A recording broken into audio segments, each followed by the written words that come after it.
Now it's official. All right, so let me come down here, do our thing.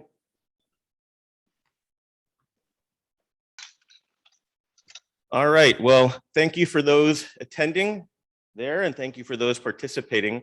So I want to welcome you to this panel discussion. So I have 6 colleagues here who I met or at least connected to through my being in Dubai. And we're going to talk about different aspects of education in the United Arab Emirates, both our own experiences and kind of our observations. And so basically I'm going to introduce them all and then we will go from there. So I have about 5 questions. Some questions I have 1 person who's going to answer it. Some I have 2. I think the last one I have 4. So basically I'm just going to kind of guide them through it. And then at the end, if any of you have questions, come up and ask them as well. So you just need to come up to this, probably this microphone if you can, just because it's on Facebook Live as well. Hi.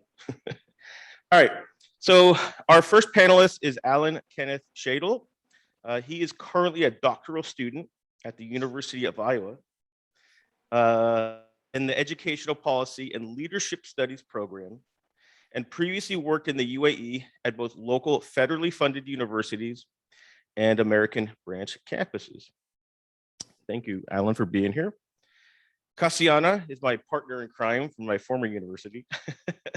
She is an anthropologist, ethnographer, and residential faculty member at Mesa Community College in Arizona. With over a decade of teaching and social science research on 3 regions in the world, Eastern Europe, North America, and the Middle East.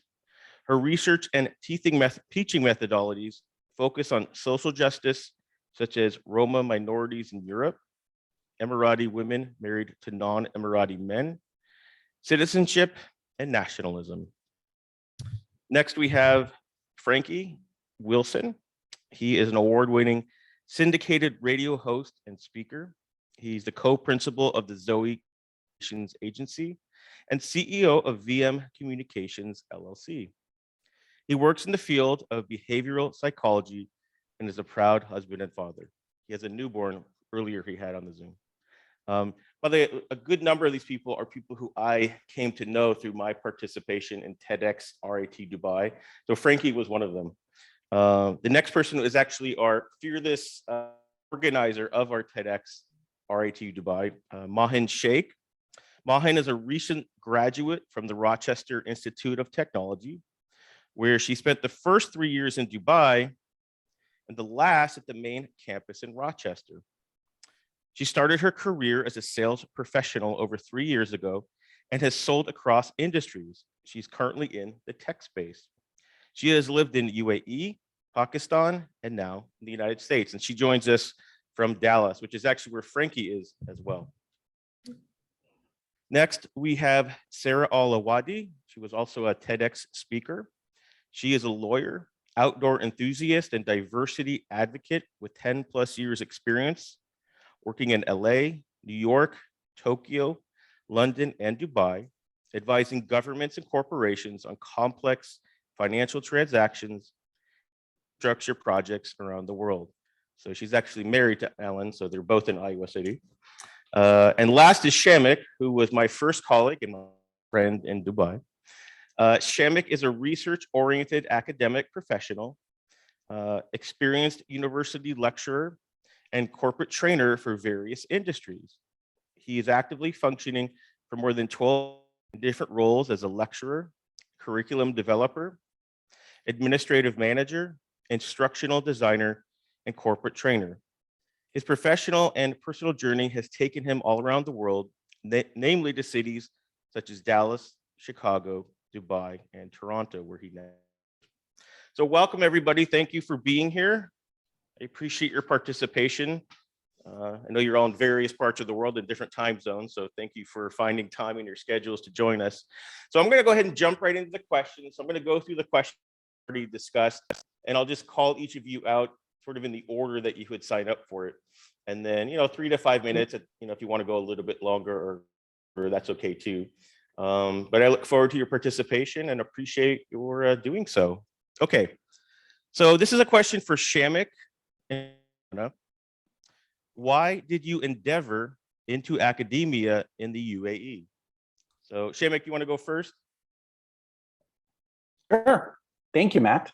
I hope everyone can hear me fine. And yes, well, there's an interesting backstory to it, but I will try and summarize it in the best manner possible, so that we can share and hear all the other panel members' stories as well. So for me, it started back in 2007, December 2008, during the financial economic crisis. That was the time for me when I was working as a financial consultant over in Chicago for a brokerage firm. You know, a typical finance role, an 8-to-5 job. And it was during that time, just right after December 2008, when I graduated, which probably wasn't the best of times to graduate, but I still ended up getting a job at that point in finance, which again, you would seem that would be a bit hard, but just once I got into finance, I was working for about 6 months. And during that time, I realized that I wanted to do something different. Now, I had already had some teaching experience while I was working as a teaching assistant in Northern Illinois University in Chicago. And an opportunity came up whereby I was able to venture into Oman for about 1 year. And it was meant to be a role where I go in and set up a financing operation at an insurance company and set up their financial records. I decided, why not? So moved over to Oman. The idea was to get back to the States. And now Dubai was not in the picture. However, I ended up going on a couple of training trips to Dubai, whereby our company was liaising with a lot of different universities. And one thing led to another. I ended up just staying in touch with a lot of those academics while in Oman. And I thought to myself, well, this is the challenge that I was waiting for. I always wanted to be in a role where I'm exposed to different learners, different environments. And I've always been comfortable with the North American environment. To me, this was something that I was waiting for. I wanted to be in front of an audience that had an entirely different mindset than mine, had entirely different belief system, attitudes, and all that. And I decided, why not? Where else can I get this opportunity other than in a metropolitan environment like Dubai? So I went in, and I still remember my first day in a classroom where I was in front of a group of students that were looking at me, and I was looking at them, and we were both trying to figure out where this is going to go. And that was the beginning of an interesting journey that ended up me staying in Dubai for about 9 years. So now I'm back in Toronto, but one of the reasons why I ventured into academia, if someone asks me, the primary reason was to be in an environment. I know it sounds cliched, but being in an environment where I'm not just a lecturer, I'm also a learner myself. So there you go. Excellent. Thank you, Shemek. You were actually born in Oman, weren't you? Yes, I was born in Oman. That is correct. I was born in Oman, migrated to the States when I was young, and I have been around. So there was always this sense of feeling that I would end up going back to Oman for a bit and then come back. So yeah. Awesome. Thank you. Kasiana. Hi, and I noticed that I'm the only one who I choose the question number 2, so I kind of incorporated in. Yeah, if you want to. So I'll just read question 2, and you can kind of just flow into it if you want. So the second question was, where did you teach and while in the UAE? So yeah, you can just kind of blur them into one answer if you want. Perfect. Thank you so much, Matthew, for organizing this. And thank you. It's a pleasure to be here among all the panelists and also the attendees. So one of the reasons why I ventured in academia in the UAE, it was because it was 2016. You know what happened in 2016? So it wasn't just that, it was partially that, but I became a US citizen in 2015, and I knew that I wanted to have another international experience. I am a European who immigrated to the United States, and that offered a lot of growth and boost into my professional life and also my personal life. And I knew that having another international experience, kind of as Shamik said, like someone with a different mindset, different values than my belief system, will definitely help me. So since 2015, after I became a US citizen, I started applying for different programs and different opportunities and jobs around the world. And I didn't actually choose academia as a field. It was mostly like academia chose me. I mostly wanted to do research, but it just kind of happened that I started teaching and I truly enjoy it. And I started teaching at Washington State University and now at Maricopa Community Colleges, and I ended up back at Maricopa. So in 2016, I was at the crossroad between my acceptance as a Peace Corps volunteer in Senegal, as a small business advisor in Dakar, or I had the option to move to the United Arab Emirates and teach at the American University in the Emirates.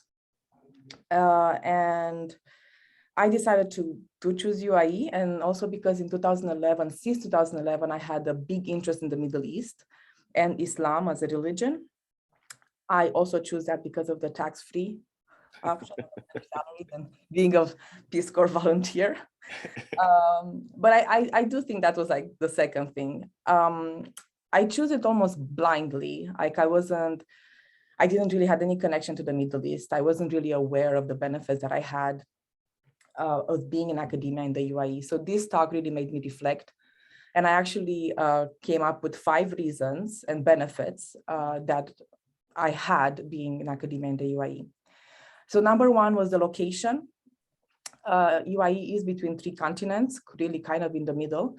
If any of you know the picture of Jerusalem from the 1500s, like it's this leaf, and it shows kind of is the center of the world. I'm not saying UAE is the center of the world, but that's kind of what it represents for me. It was like a super 2 to 5 hour flight to Europe, 2 to 5 hours flight to East Africa, West Africa, Southeast Asia.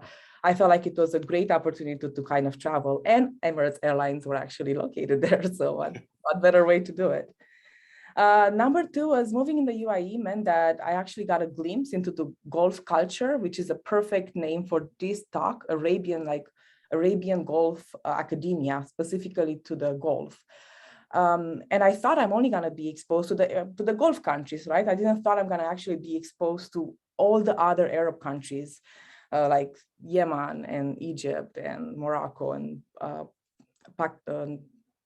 Palestine and Jordan. So besides the Arab culture and the Islam that I was actually exposed, the number 3 for me was truly a dream come true as an anthropologist, as I was surrounded by a plethora of cultures. I learned about not just the Arab cultures and Islam, but I also learned about Iran and Pakistan and India, and also the connection that Gulf countries had historically and present with their surrounding continents, like Asia and Africa. So number 4 was at the university that we were teaching, me and Matthew, UE, had around 70% of their students were locals, which was a rare find. If any of you know, I'm sure the panelists know, but only 11% of the UAE population are locals, which means it's extremely rare to actually meet a local. You can see them at the mall maybe, but you don't really talk to them. You don't really interact with them. So I was quite aware now. I'm quite aware that if I would have not been in academia and I would have been in any other field, financial field, or working in an office, I would have not had this exposure to the local culture. So having this exposure actually allowed me to learn insights of the culture politically and socially that we do not read in the newspapers or not even in academic papers. So the number 5 that I probably is my top is that when I was teaching, I'm an anthropologist and sociologist, which means that I was teaching topics that I was said that I'm not supposed to teach, but that was like half of my curriculum was about that. So we were talking about politics, about government, about family, marriage, and gender. So every time when we talked about this, it was such an intriguing and interesting conversation with the students and brought so much enlightening in my life. I just hope that as much as they offer me, I hope I also offer something to them, a different exposure to different cultures.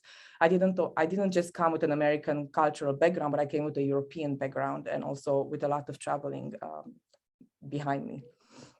So I'm extremely grateful for my 4 years of living in Dubai. Until February this year, I was there. I was working in Dubai until February this year, but I actually left in June last year because of the pandemic, and I was teaching online until for the fall semester. Now I'm back in the United States, and with the help of some of my colleagues, Sylvia is here. I actually got a residential position at Mesa Community College. But I also feel like getting this job had a big having that experience in Dubai had a big impact on me getting this job as well. So that's about it. Thank you. Well, thank you both. I think it's interesting. You both kind of said the same thing about teaching in terms of it sort of found you, which I think is, I mean, I remember I first started my journey towards teaching when I had a paper accepted to an academic conference in the first semester of my MBA program. And I didn't know what an academic conference was, but it was, so I figured I'd go. And after my presentation, one of the professors there who wound up becoming this sort of core group of mentors said, "That was really good. Have you thought of a college professor?" And it was like, it was so obvious, yet it wasn't right until the guy said it, you know? One other thing, I don't know if you noticed, so there's a lot of interesting politics and history and sort of tribal differences and whatnot. So when you're in UAE, I don't know about the rest of the other Gulf countries, I'm guessing so, there's no such thing as the Persian Gulf, which of us know it.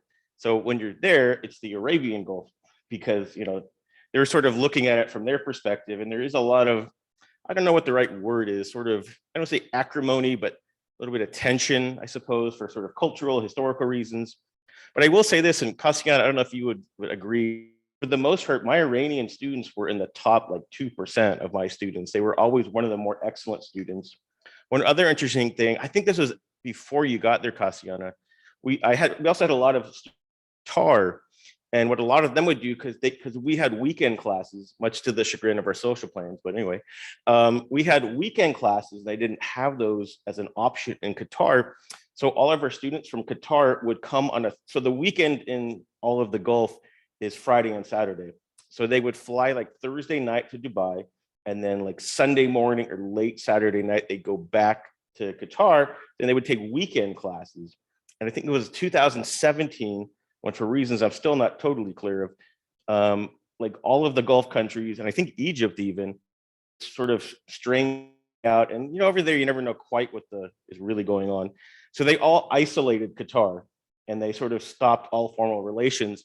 So literally, like, people who were Qatari had to leave. They had to sell all of the real estate.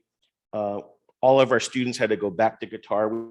It's like a summer session, kind of online. It was like almost like a precursor to COVID, although we didn't use Teams or whatever, just more like a asynchronous kind of thing. So yeah, you experience a lot of things there that you wouldn't even be aware of if you weren't there. So yeah, definitely interesting. So I appreciate both your perspective for sure. Third question, we have two people who are going to answer that. Mahin. So number 3 is, how would you compare your educational experience in UAE to any other location? So Sarah, you want to go first?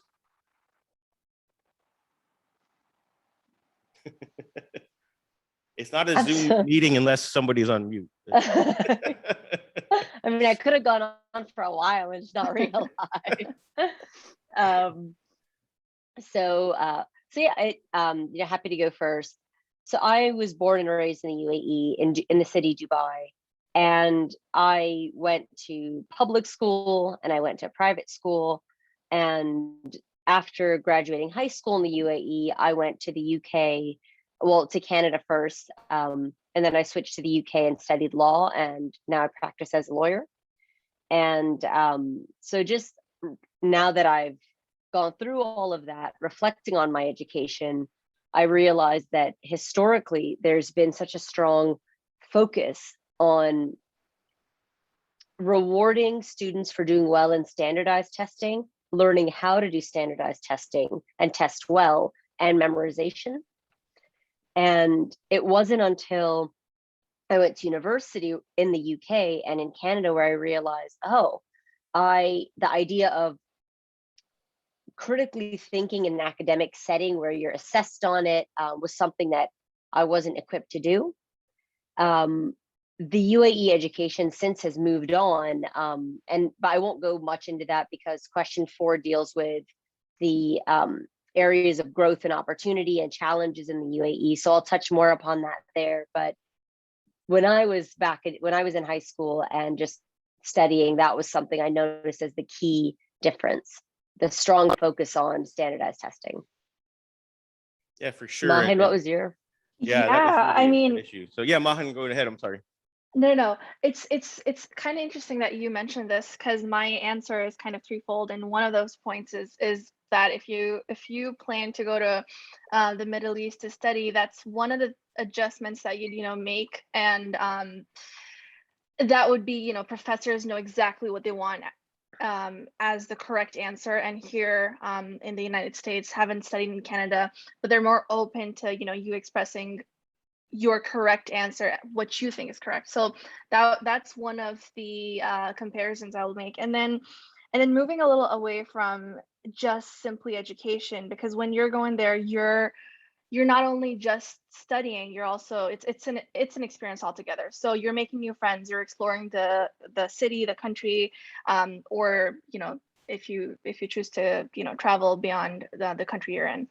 So two more things. One, you're going to find clusters of people. So you'll see, you'll find clusters where people are mixing culturally. So you'll have friend groups that are from all sorts of cultures. And then you'll also find clusters that are specific to cultures. For example, I'm Pakistani. So there's a cluster of Pakistani friends you'd find more often, or Desi, which is Pakistani, Indian, and so on. So I would say, if you can get into and make friends with all the clusters, you'll learn a lot because you'll pick up on the culture and you're going to find all the differences and similarities.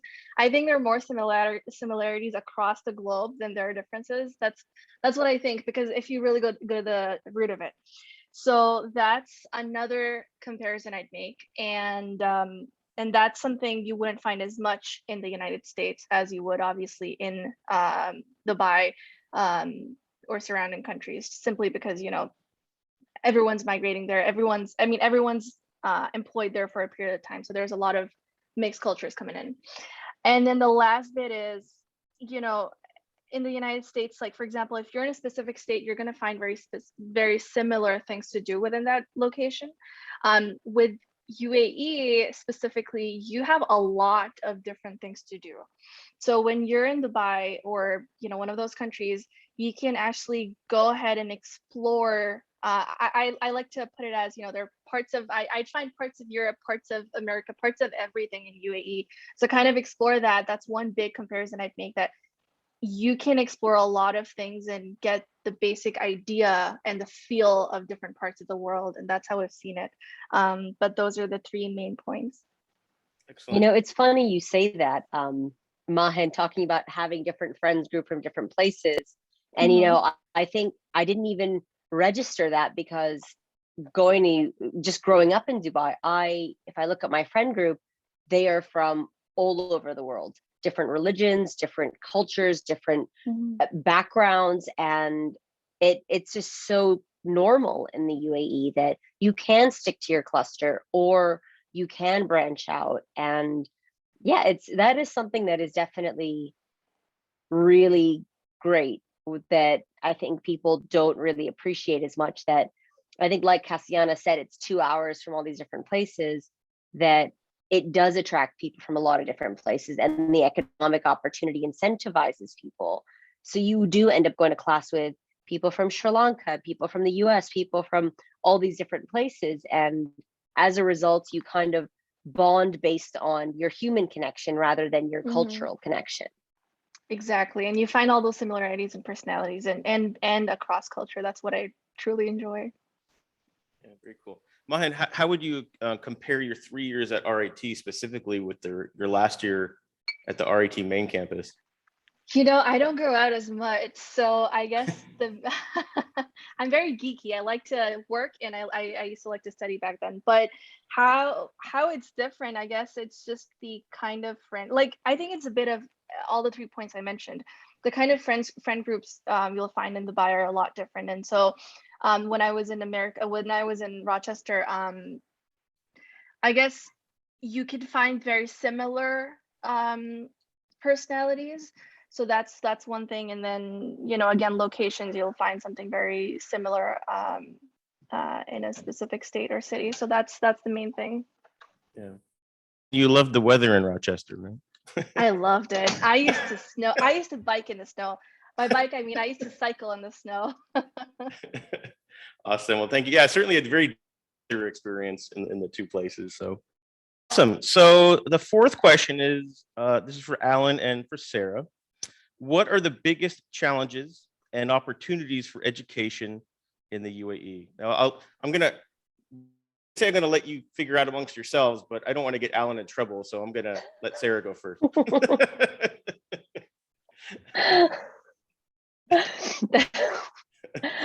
right. Well, again, happy to go first. It's okay. He's in the other room. He can't get in trouble. I can't yell at him from here. So I mean, I think Mahan touched on a lot of really great stuff. I think in terms of the growth and the opportunity, first of all, I mean, the UAE is only 50 years old, so it's still such a young country. And so the opportunity for the education systems to grow and develop and to like learn from like professors from different places and different education styles is something that's really possible. And just seeing how education has changed from when I was in high school until now, like my sister is 9 years younger than me, seeing the education system she went through in Dubai is very different in a good way, where she all of a sudden got exposure to different curriculums, to different educational systems, whether it was the British system or the US or, and so on. And I think in that sense, it just shows how even just within 9 years, it can change so much and it's continually adapting.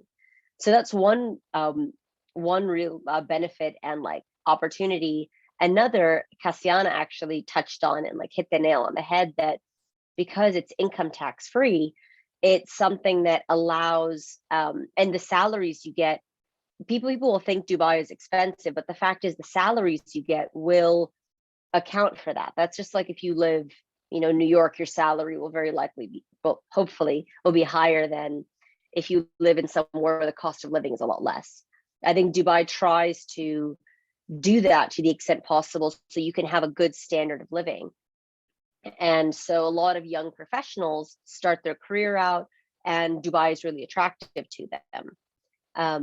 And again, it benefits us because we're getting all this young talent, these people who are still not jaded by whatever industry they're in. They're still passionate about it. And especially in education, again, I have no teaching background, no education, no study in how education systems work, but I am someone who was a student, and I've seen the benefits of being taught by people passionate about what they do, or even administrators passionate about what they do. And so if we can attract that talent, that's what's going to help the students, and that's what's going to help education systems in the UAE overall grow. In terms of a challenge, I think, and I honestly don't really know how to solve this one other than to tell people, other than to hold forums like this and to talk more openly about the UAE and have people go experience it for themselves. Because I think the biggest challenge is whenever the UAE does make international headlines, there's often a tendency by bigger international like media sources to talk about the issue, but then also to highlight perhaps some problems in the region or issues of contention. Example, they'll raise the Qatar issue, or there'll be issues of women's rights. And again, we have 3 to 5 minutes to talk, so I'm not gonna give any of those topics the attention they deserve right now, so I won't dive into them. But I mention it because I think when young professionals are coming in, especially in something like academia, where you work so hard for so long, and when there's all this tendency to focus on the problem areas of the UAE market and what's happening around the Middle East in a larger context, I think it creates this negative stigma. And I've heard this from people in academia, that if you're someone with integrity and you care for freedom and equality, and going to the UAE is something you would just do, you'd put them aside and you just go for money. And I think that's a really unfair stigma. And it puts the UAE at such a disadvantage, because then these really passionate people who can truly make a difference for such a young country are being deterred from going to the UAE, from seeing the opportunities there for their own growth and to inspire the population there. So I don't know what the solution is, but I think there needs to be more discussions about the UAE, about our culture, about the diversity, just like Mahin was talking about, and the really great opportunities that, and learning experience on both sides that can happen. So I feel like that's the biggest hurdle the UAE has to face when trying to expand and continue to grow its educational systems. Excellent. Thank you so much. All right, Alan, you're up. Yeah, I'll just summarize what Sarah said. All of you attending have your own unique identities and all your own backgrounds, and that won't change when you go to the UAE or any different international context. So the UAE does have racism, it does have sexism, it does have patriarchal systems still at hand, and there's bigotry, there's discrimination. So one of the biggest challenges is how is a young country going to operate within those, but hopefully get rid of those systems and become a country that can get rid of some of these systems that plague other countries. But I kind of want to shift the question to think about what are the biggest challenges and opportunities for you while looking for jobs there. So the biggest challenge as someone who's from a working class background, from a first generation family, of how did I find these jobs in the UAE? There's a barrier there. So the opportunity for you is if you get these, you're gonna get a great global lifestyle, you're getting exposed to diversity on an unprecedented level. But the challenge is getting, your foot through the door. So you have, a dozen or so panelists today that hopefully you can reach out to if you're thinking about opportunities in education or broader within the UAE of helping make sense of that challenge. So the UAE has a lot of challenges that we can get really nitty and gritty and dirty about. But there's also challenges for yourself of thinking about how can we get to the UAE for those opportunities for you to reap the benefits of personally, professionally, and academically. Awesome. Thank you. Yeah, I think, the fact that UAE is literally 50 years old, last December, no, it'll turn 50.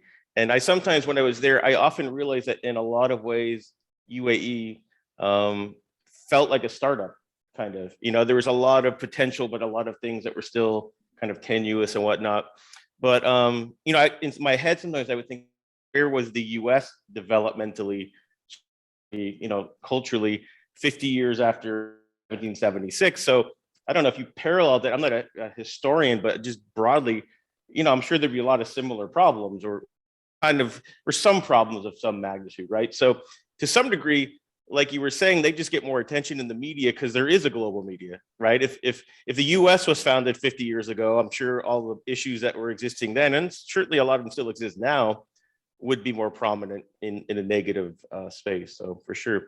I wanted to just add one thing, and Kasiana might pull you into this. So one of the things that Kasiana and I actually participated in, so in 2015, kind of looking at this and kind of going back to the other question about educational experiences, the UAE embarked on a partnership with Stanford University through which Stanford developed kind of like a core but modular curriculum about innovation and entrepreneurship. And so what they did from 2015 to 2018 is for each year, for a week in the summer, they selected 30 faculty from different universities across UAE. And so Kasiana and I were actually both selected for the third and final cohort. And I want to say I had asked, I think each year about 300-400 faculty had applied for it. So to be able to be chosen was a really kind of a cool thing. And pretty much the universities were covering most of the costs. So it wasn't like a burden on you financially. And so what was really interesting, I don't think Kasiana taught the course, but I think even just participating in that program, and we learned for a week from the faculty, primarily their management science and engineering faculty, which is where entrepreneurship lives there. And so, you could answer this question in a moment, but for me, I wound up teaching an innovation and entrepreneurship course, and it really kind of, focused my mindset into that space. And even in some of the other courses I was teaching, it really sort of infiltrated. Sounds like a nefarious word, but, and on a related, in part because of that, I'm actually now the director of something called the Each One Teach One Entrepreneurship Institute here. And we primarily focus on giving underrepresented youth, like high school age, education, opportunity to really kind of forge a new path and realize there are doors that can be opened or that they can open that they might not even realize were unlocked. So it's kind of interesting to see this progression of things and connecting dots. So I don't know if Kasiana, you wanted to speak to your experience at Stanford and how it might have impacted in your area that you were teaching when you came back to UAE. Yeah, so it wasn't just that 1 week at Stanford. That was super cool, right? That we went to Stanford and lived in Palo Alto for a week. But the program actually started in March that year, and it went for like almost a year because we connected to the other cohorts. We went to Abu Dhabi.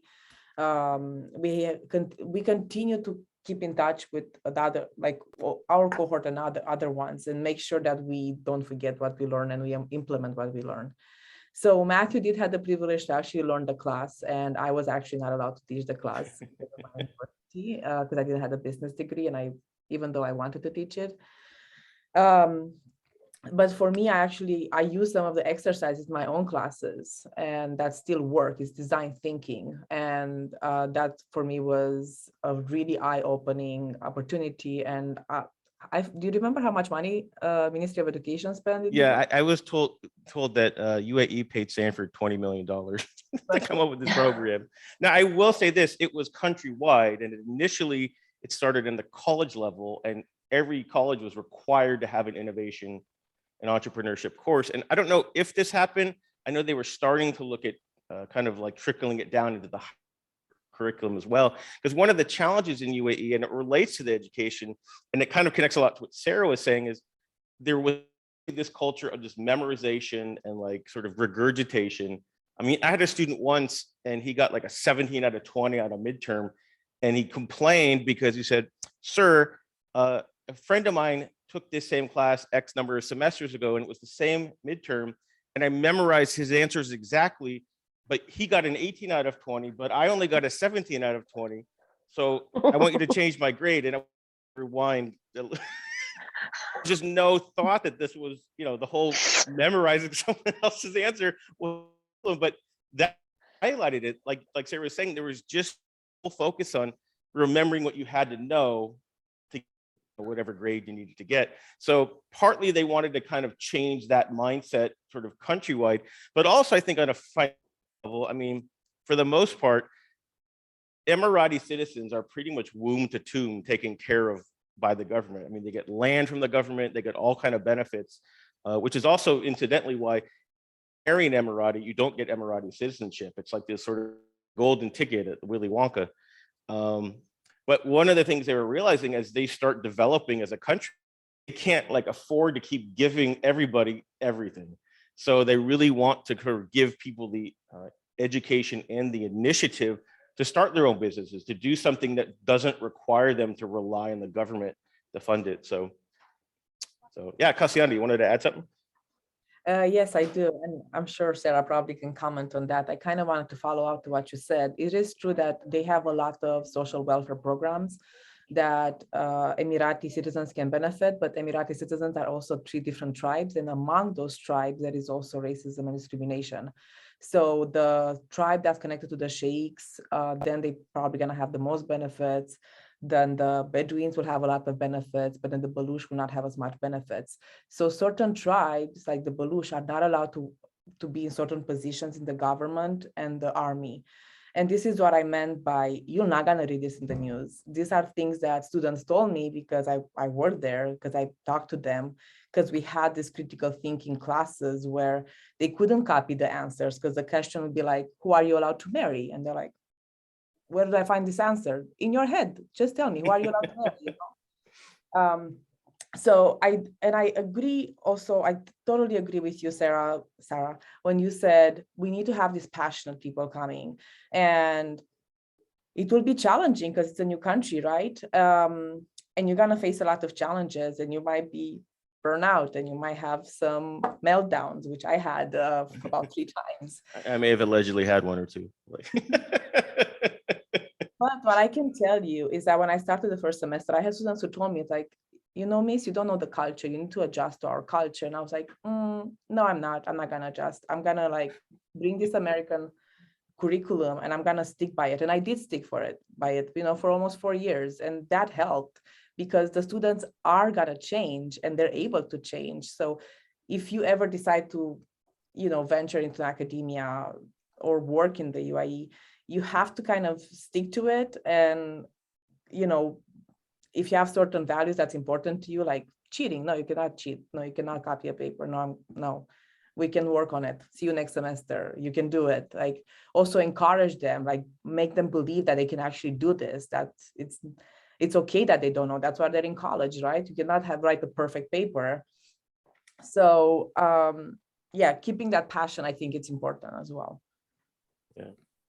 Sarah, And did you want to add anything? Go ahead.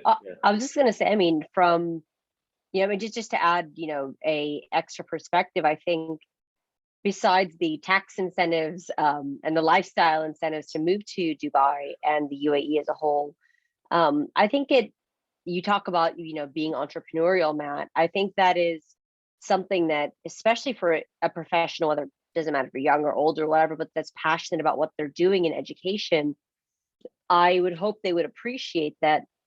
Just as an example, the UAE government paying $20 million for a week-long program, there is capital that can be invested in people, in programs, and you can be part of this young country that wants to develop. It does have its own problems, of course. And you do, to an extent, need to understand the culture to learn how to work within it and how best to try to implement changes that you think will help the next generation. But yeah, I think it's, I would hope, at least as a UAE national, that people would see the real opportunity of, coming in and shaping this new young country and, empowering the younger people, like the next leaders of that generation. Excellent. Well, I really appreciate both your perspectives, and Sarah, your sort of direct connection to those experiences and that potential. So excellent. All right, our last question, and we have a cavalcade of people to answer this. So who would you encourage to engage in education overseas, or perhaps more simply said, who should go overseas? Just in general, not necessarily to UAE. So we have Alan, Shamik, Mahin, and Frankie. So we can just go in that order, you guys. So Alan, do you want to propose your answer here? Yeah, so I would encourage everyone to go abroad, especially while you're young and you might not have as many ties to wherever that might be. And there's a lot of privilege within saying that. Global education opportunities are hard to gain access to. You often have to have the social capital to learn how to find those, but then you also have to have economic capital to, fund you going to study abroad, or even just getting you to where you might need to go work. So I encourage everyone to do it. But with saying that, I recognize there's a lot of privilege in saying it's a hard path to go down if it's unfamiliar to you. And again, I want to reiterate, if any of you have interest in finding jobs abroad or studying abroad, please reach out to me specifically, or reach out to any of the panelists. I'm going to put them up on the stake too for that, because we're all educationalists on some level right now, giving our knowledge forward. So I would encourage everyone, with the caveat of also thinking about maybe your identity hasn't also always been represented in global education pop-in circles, and what can you bring to those conversations? So I think in the US particularly, we often have an image of who studies abroad, and we know that the research on it tends to be white middle-class individuals who study abroad. So let's think about how can we expand this discussion, and you might be the individual to do that. So I encourage everyone, especially if you might come from an underrepresented background within terms of global education. Excellent. Kasiana, you had raised your hand. Do you want to respond to that? Do you want to wait to the end, or what would work? I just wanted to say to Alan, because when I moved to the United States, I wanted to respond to him. Sorry, guys. One minute, I'll take. When I moved to the United States and people were talking about study abroad, I was like, wow, you must be so smart if you study abroad, because in Europe, you can only study abroad if you actually have a high GPA and you don't pay for it. People will pay for you to study abroad. So for me, it was like a kind of a shock experience in the US that you pay to study abroad. But there are definitely other ways. I'm going to let the other panelists answer, and I will talk about more. Thank you. Shamik, you're up. Sure. So who would I encourage to engage in education overseas? Well, someone who wants to be exposed to, just like a lot of the panelists said, a lot of different dimensions. So if you want to really look at this globe from a bird's eye view, you know, a lot of times we look at a certain situation or we look at a certain circumstance. And, in terms of when I was dealing with students, oftentimes there were issues that any educator can face, right? Where there's plagiarism or where there's other cases. And I often used to have a conversation with these students. Some of them are just being cheeky, just trying to get away with whatever they can, just like you mentioned about the memorization. And some of them had some interesting views that I didn't agree with about why plagiarism is okay, but I was able to understand where they're coming from and communicate to them what we feel that might not be the best way to go about it. So for some students, plagiarism was not about ethics. In fact, to the contrary, they thought they were helping out someone. So they thought that teamwork is what they were trying to do. But I told them that that's probably not the best way to go about it, because you're not really helping them. You might be helping them in the short run, but not in the long run. So someone who wants to be able to look at any particular issue in this world and see it from an entirely different view. And it's very hard to do that when you're in a certain comfort zone. So get yourself outside the comfort zone. I'm not saying make yourself extremely uncomfortable. You want to be able to be in a situation, and even that a lot of people do that, and that's admirable, where they go into a grassroots level in a different country and they contribute to that. So if you would like to discover who you really are, go out there. You'd be surprised, and look at what the media is saying about every situation, and then bring that critical mindset to your own thinking process as well. Because at the end of the day, it really makes a difference in terms of whether you are being trained on how to think or what to think. And then the best way to do that is to go out there yourselves, is to put yourself in those situations where you can see that, hey, okay, this is an uncomfortable situation for me, but it will really tell you more about who you are. You will discover a different version of yourself when you're in a difficult situation or when you're in different environment overseas, because you will be with students that are of different mindsets. And that is a good thing. You should be in that situation. You should be able to have that conversation as educators. That's what we're trying to do, is have those discussions, even if they're uncomfortable. That's the most learning is actually done from uncomfortable discussions. So someone who is not just the cliched getting out of your comfort zone, that's true, but also if you like to really learn a lot about yourself, go out there and experience that. So that would be my piece of advice to anyone that would like to engage in education overseas, and I would definitely recommend it. Awesome. Kasiana, I saw your note about one of your students telling you sharing is caring. You had raised your hand. You want to pop in again? Or is it just that? I couldn't tell. No, it was just like, good job. Awesome. Cool. All right. Mahin, how about you? What's your thoughts on who should go overseas? I think you've both pretty much summarized what I was going to say, but yeah, just to kind of add to that, if you know what exactly you're trying to learn by going overseas and pursuing education there, go for it. Because there is a potential that you might get overwhelmed, or there's just a lot to experience. So if you know what you want to learn over there, or if you're just comfortable with a lot of experience and just kind of taking it and making sense of it in your own personal way, then go for it. That's my very simple answer, because you're going to learn a lot. Just don't get confused. There's going to be all sorts of different perspectives. So long as you know what you want to learn out of it, go for it. Excellent. Now, since I have you here and it marginally relates to this question, can you give us like a quick explanation of how you wind up getting involved with the TEDx event and how that kind of arose from your experience overseas, or if that of it, I suppose you could say it was. So just curious how you got involved with that. Yeah, it was very simple and straightforward. When I was a freshman there, my previous president was recruiting the people for his team, and I went up to him and I asked him, "Hey, are you because it was a a fair. It was a club fair. So I was like, are you, looking for speakers? Because I want to go speak. And they're like, no, but we're looking for people to help us organize the event. I'm like, I don't know, let's see. But then he really convinced me into it. He's like, it's going to be a good experience. And I love trying out new things. So I said, you know what, let's do it. And then he just saw the potential, and I'm really glad he did. And then I just got promoted up until the president. Yeah. And you, of course, had a very unique experience where we had gotten kind of like iced by COVID. And I think it was November, December of last year. I think it was December. I got this iMessage from her. She's like, hey, would you be up for doing the TED Talk via Zoom? I'm like, I practiced before she finished asking me. So you definitely had a unique experience. One quick thing, I don't know if I told you this, we have a TEDx license here.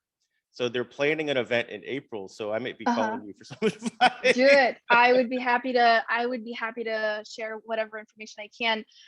That experience, you guys, was an interesting one because we merged two formats. It was virtual and in person.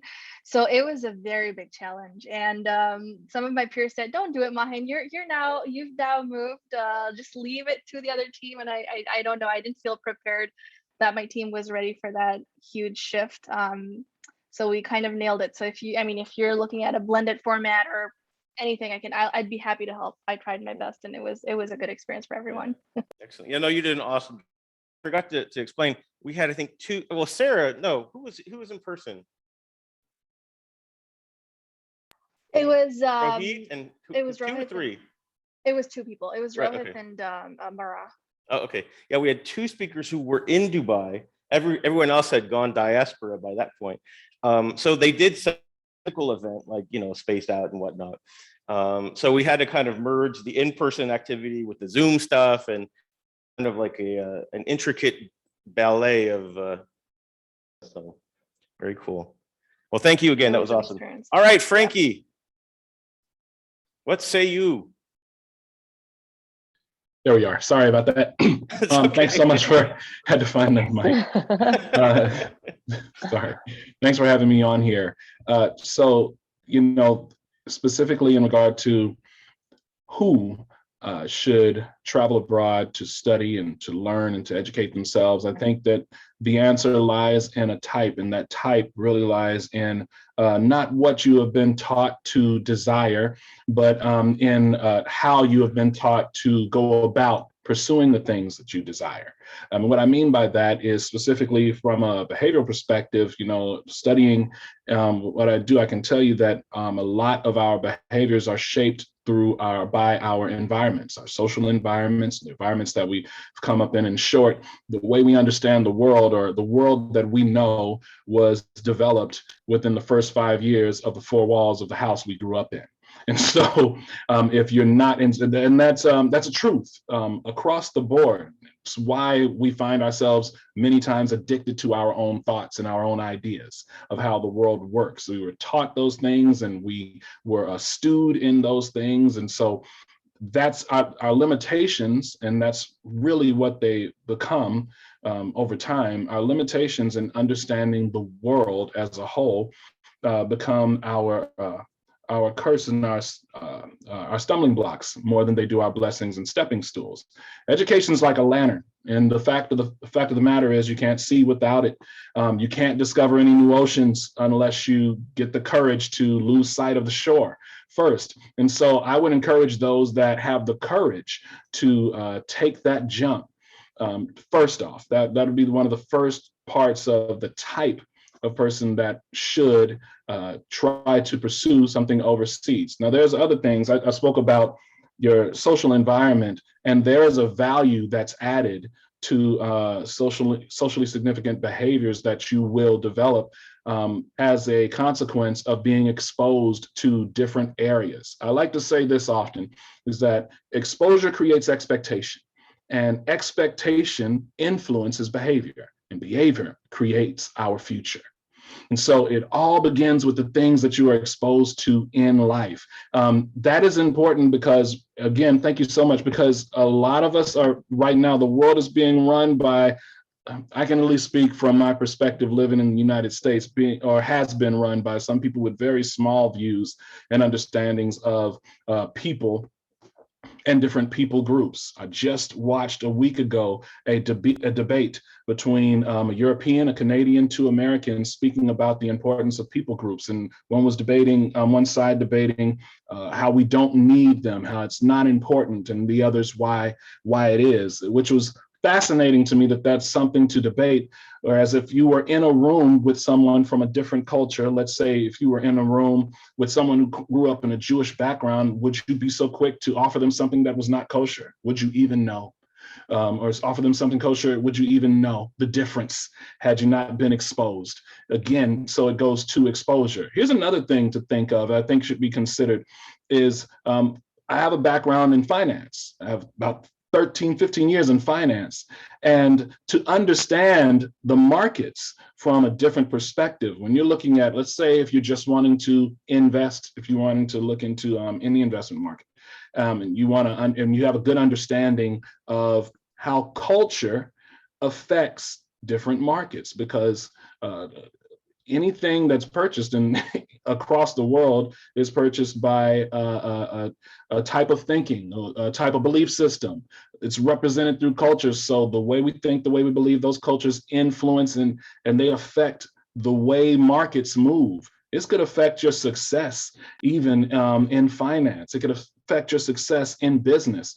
Just exposing yourself to something outside of what you've known for your whole life. So again, it would come to having the courage to do that. And, you know, it seems scary.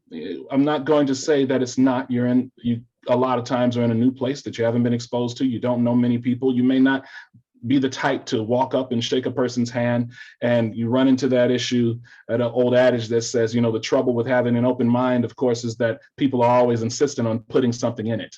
But if you are willing to take that risk, I believe, and I have actually learned for myself, that what happens is an expansion more than a mitigation of your ideas and the way that you understand how things work. And that expansion helps to influence not just your world, but the world around you, others that are in your world, some that you may and may not meet as a result. So I hope that is helpful to anyone out there that's considering traveling abroad. I've been able to travel abroad quite a bit, to Dubai, to certain parts of Europe. I actually I didn't even do this on purpose. And I sat here and I was setting up and I saw that I had this sand here that I got from Dubai the last time I was there.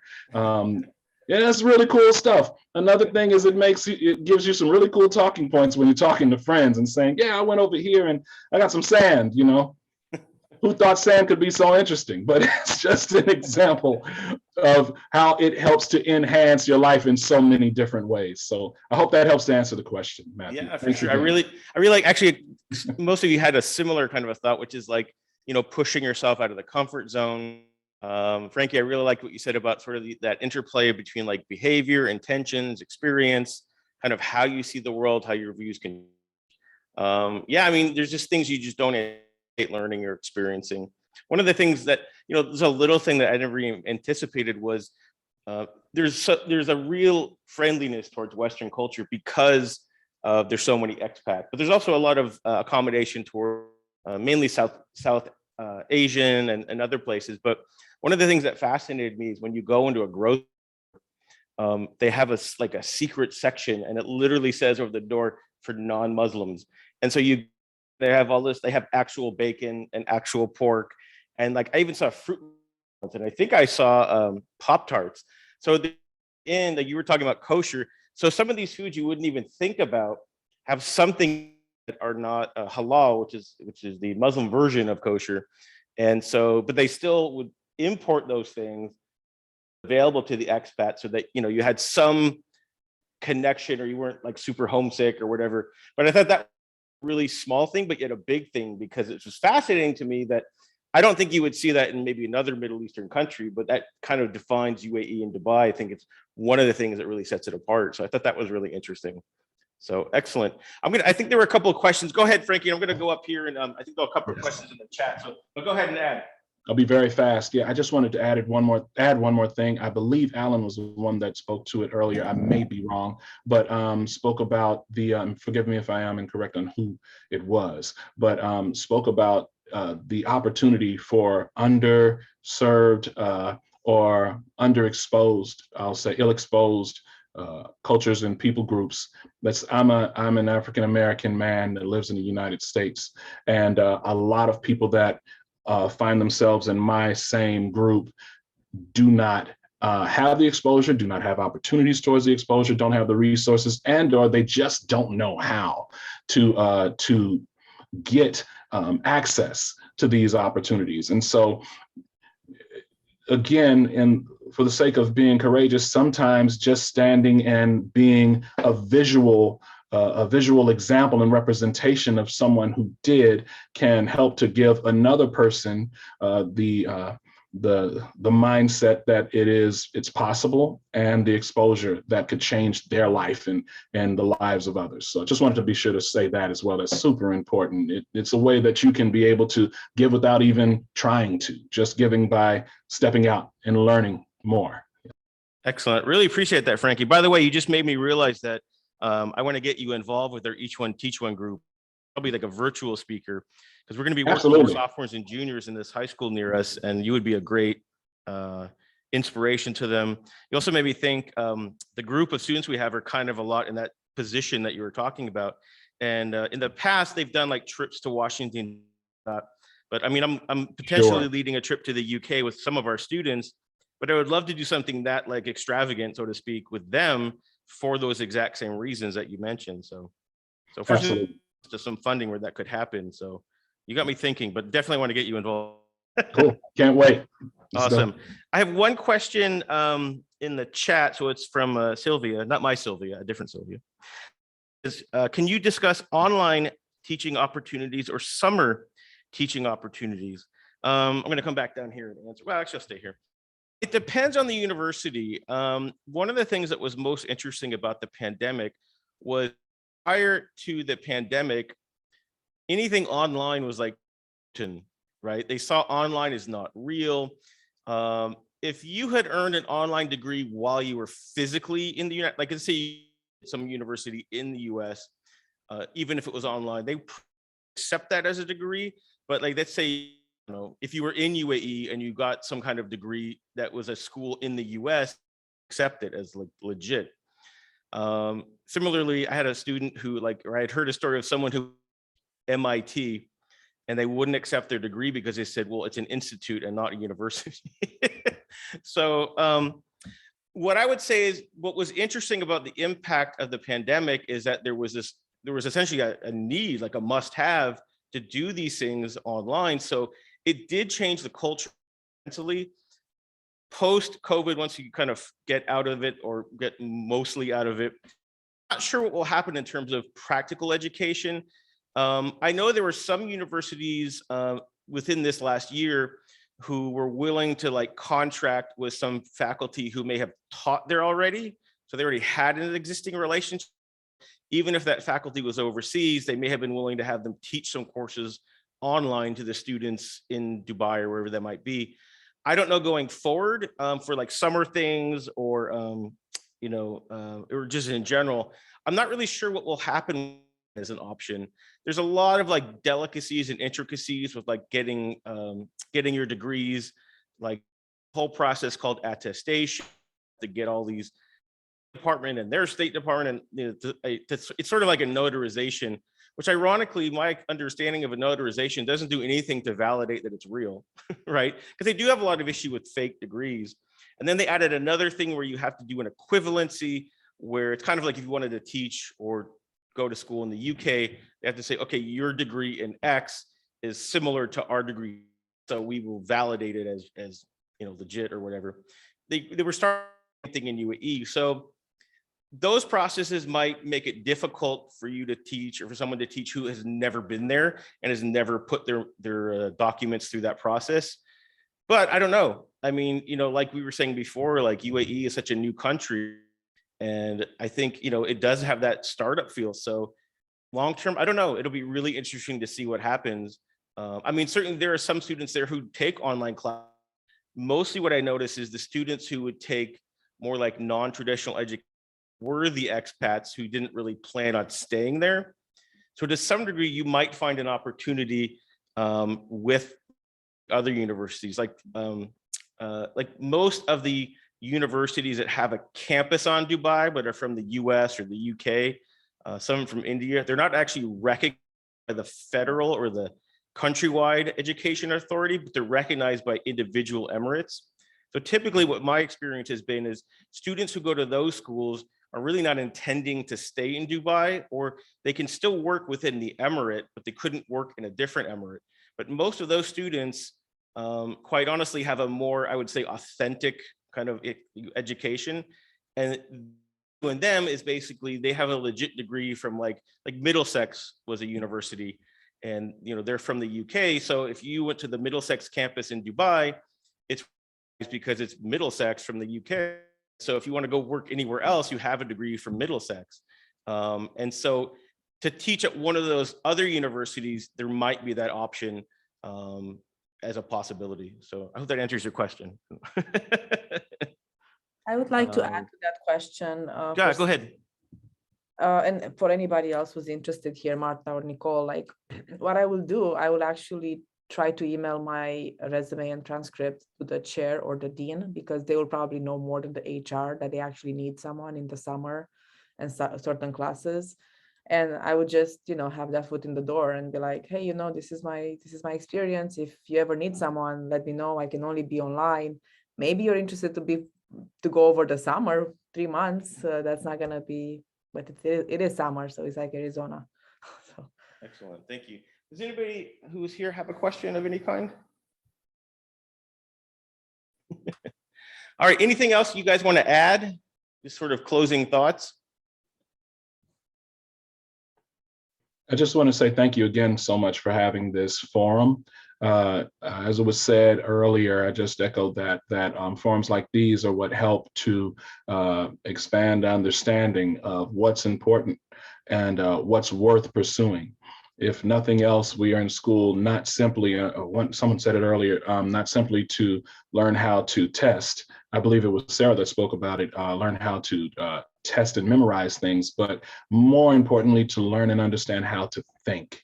And exposing yourselves to as many different stimuli as possible can help to enhance your ability to think critically, and to think in a way that's measurably significant in this world. So that can and more than likely will be a direct result of forums like this. So thank you again for putting this together. It's helped to, I know, equate to some change. I know that it is, and I know that it will.